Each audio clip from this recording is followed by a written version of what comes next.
जब वो साधना में बैठे हैं तो बारिश आ गई, भयंकर तूफान आ गया। तो मुचलिंद ने सोचा नागराजा है, भगवान तप कर रहे हैं, इनके ऊपर वर्षा होगी तो इनका तप जो है खंडित हो जाएगा। लेकिन बुद्धों का तप तो ऐसे खंडित नहीं होता। उसने अपनी तरफ से जो समझा, जितना देख पाया उतना देखता है, जो अच्छा समझा उसने किया। जैसे कभी कभी कहीं हम जाते हैं तो लोग कहते हैं महाराज, स्वामी, हाँ महाराज जी बैठिए, स्वामी जी बैठिए।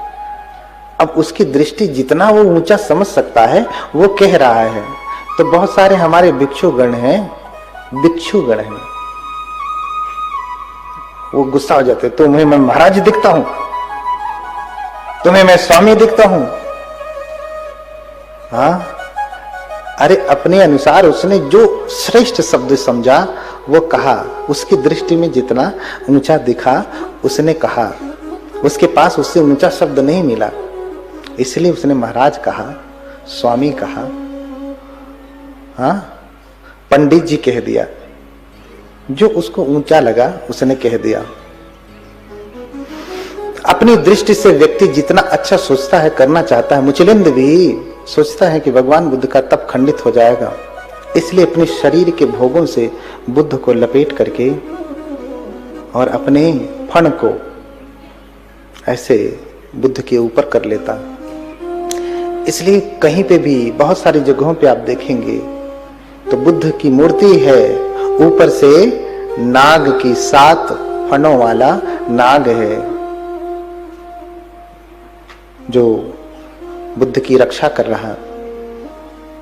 तो ऐसी मूर्तियां, ऐसी तस्वीर बनाई जाती हैं और इसके आधार पे बहुत सारे और भी तस्वीर लोग बनाते हैं अन्य अन्य धर्मों में भी। लेकिन ऐतिहासिक रूप से सबसे प्राचीन भगवान बुद्ध का ही इतिहास है।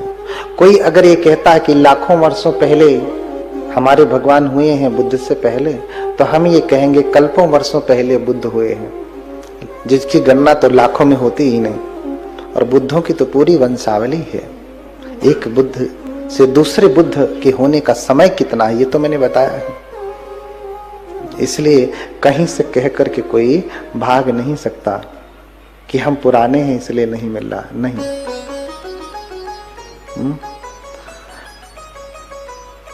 इस प्रकार से उन्होंने पूरा 7 सप्ताह बिताया, उनको ज्ञान प्राप्त हुआ।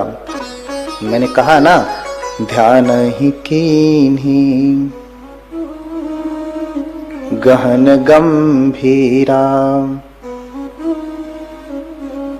पायन ही बोधि अमोलक हीरा। बोधि प्राप्त हो गई, बुद्ध कहलाए। अब ये बोधि क्या है? लोग कहते हैं कि उनको ज्ञान प्राप्त हो। क्या ज्ञान प्राप्त हुआ? तो उनको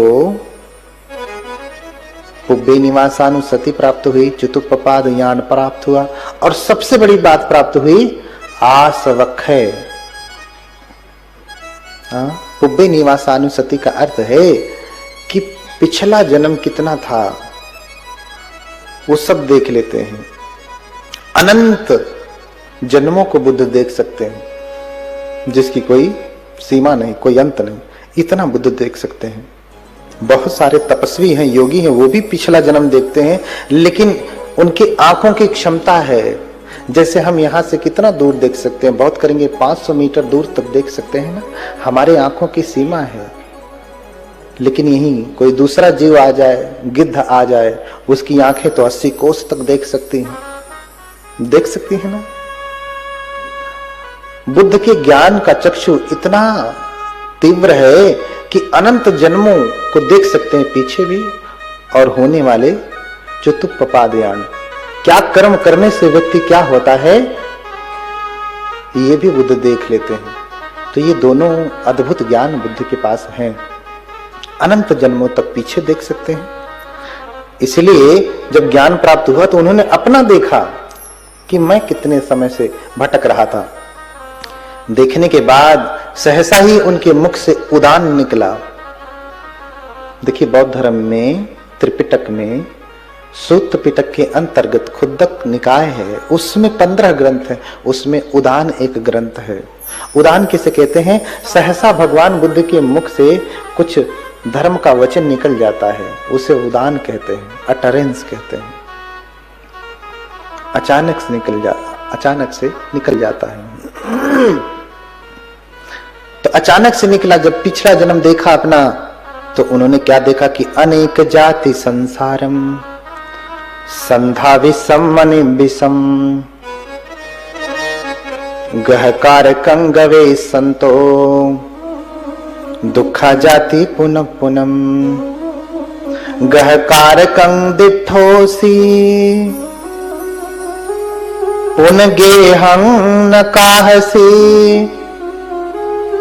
सब बाते फासुका भगा गहकूटं विसंखितं विसंखार गतं चित्तं तन्हानं खैम जगा। कहते अनेक जन्मों तक मैं दौड़ता रहा, भाग रहा था। किस लिए भाग रहा था? क्यों भाग रहा था? पुनरपि जन्मम पुनरपि मरणम पुनरपि जननी जठरे शयनम। बार बार जन्म होता है, बार बार मरता है व्यक्ति, बार बार मां के गर्भ में पड़ता है।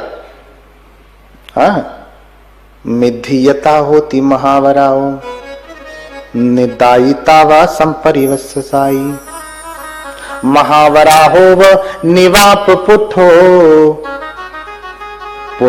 पुनम गभमुपेति मंदो। मंद व्यक्ति बार बार गर्भ में पड़ता है। जिसकी प्रज्ञा तीक्ष्ण नहीं है वो बार बार गर्भ में पड़ता है। बुद्ध उदाहरण से समझा रहे हैं। मिधि यथा हो थी महावरा हो। अच्छा, वराह शब्द सुना है? वराह का अर्थ क्या होता है? डुक्कर। मराठी मध्ये डुक्कर म्हणतात ना?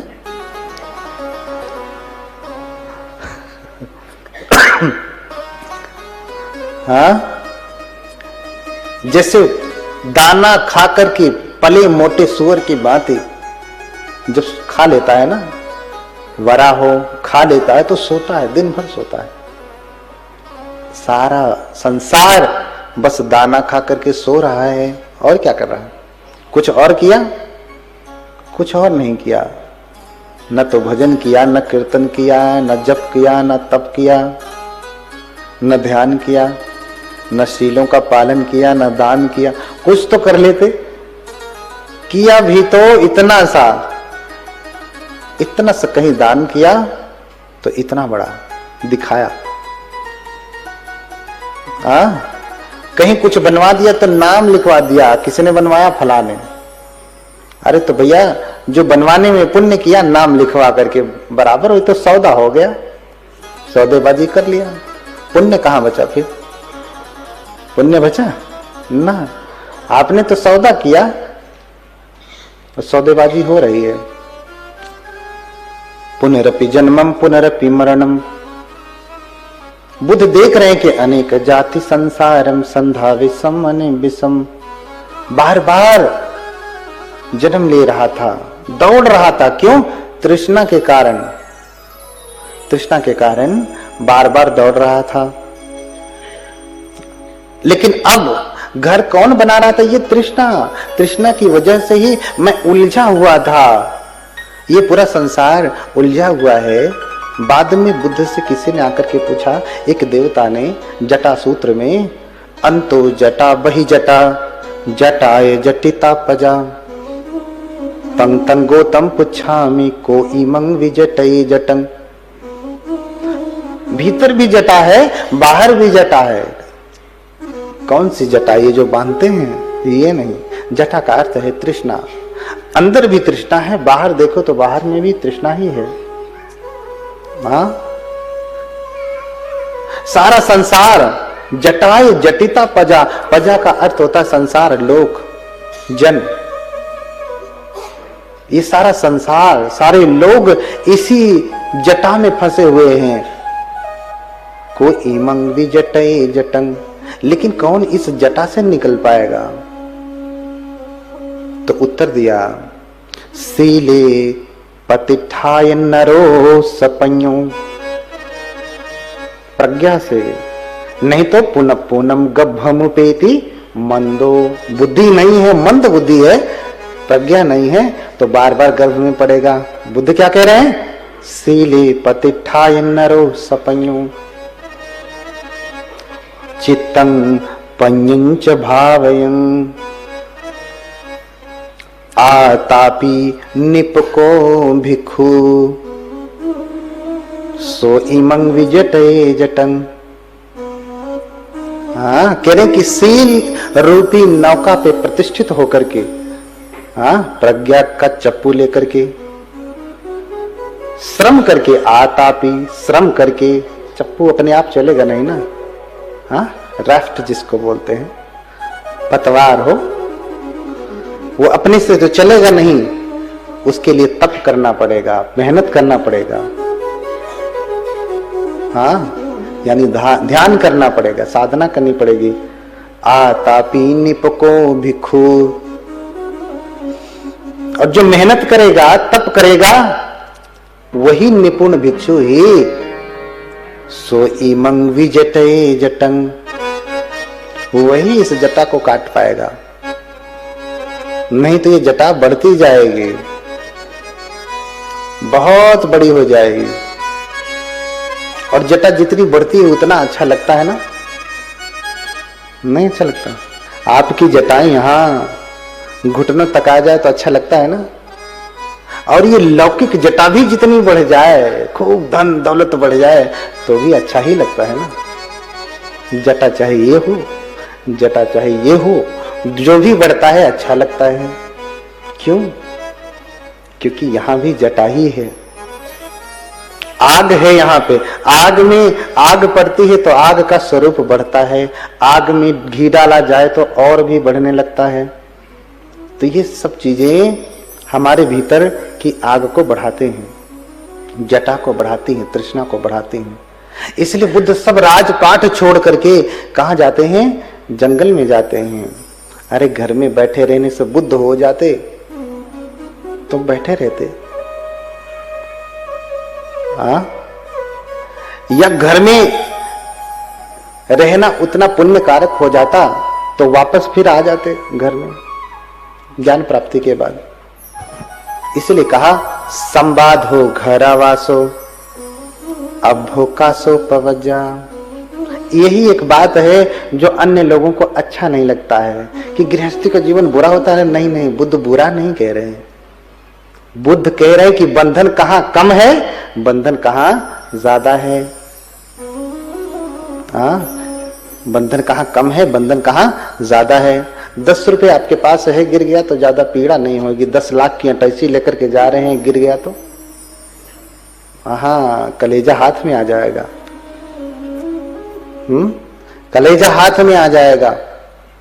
इसलिए अनेक जन्मों तक भटकता रहा, इस तृष्णा के कारण बार बार जन्म होता रहा। लेकिन गहकार कंदिठोसी, हे गृहकारक, हे तृष्णा, मैंने तुझे देख लिया, अब पुनगेहं न काहसी, अब फिर से घर नहीं बनेगा, फिर से जन्म नहीं होगा। हाँ, अब देख लिया, फिर से जन्म नहीं होगा। तो जन्म नष्ट करने के लिए क्या करना पड़ेगा? आत्महत्या करेंगे क्या? हाँ, कबीरदास जी भी कहते हैं कि जीवन तो मरिबो भलो। हाँ, जीने से अच्छा है कि मर जाएं। जीने से अच्छा है कि मर जाएं। तो जीवन तो मरिबो भलो, जो मरी जाने को। मरना पहिले जे मरे, तो कली अजराम रोए। कबीरा तो कली अजराम रोए। कह रहे कि जीने से अच्छा है कि मर जाएं। जीने से अच्छा है कि मर जाएं। तो मरना है कितने लोग बनना चाहते हैं? बिना मरे स्वर्ग नहीं मिलता। हाँ, जीते जी स्वर्ग नहीं मिलता है, मरने के बाद ही मिलता है, ऐसा लोग समझते हैं। इसलिए तो मरने के बाद ही लिखते हैं स्वर्गवासी। अभी तक नहीं लिखा, घर में कहीं नहीं लिख दिया। घर बनवाया तो लिखा हो स्वर्गवासी, स्वर्ग में वास करने वाले। आपका घर स्वर्ग नहीं है ना, इसलिए तो नहीं लिखा। मरने के बाद ही लिखा स्वर्गवासी। तो जीवन से अच्छा है कि मर जाएं, लेकिन जो मरी जाने कोई। लेकिन मरना जाने तब ना, कैसे मरना है? फांसी लगा के नहीं मरना है, जहर खा के नहीं मरना है, डूब करके नहीं मरना है, आग लगा के नहीं मरना है। मरना है, मरना पहले जे मरे। हाँ, तो मारने से पहले ही जो मर जाए तो किसको मारना है? इसी तृष्णा को मारना है। हाँ, ये इसी तृष्णा को मारना है। जो मैंने कल कहा, कबीर का एक वचन कल आपको याद करवाया था, याद है? बोलिए भगवान बुद्ध की। जही जग बाधे जीवरी। फिर नहीं याद है ना? आगे पाठ पीछे सपाट। जही जग बांधे जीवरी,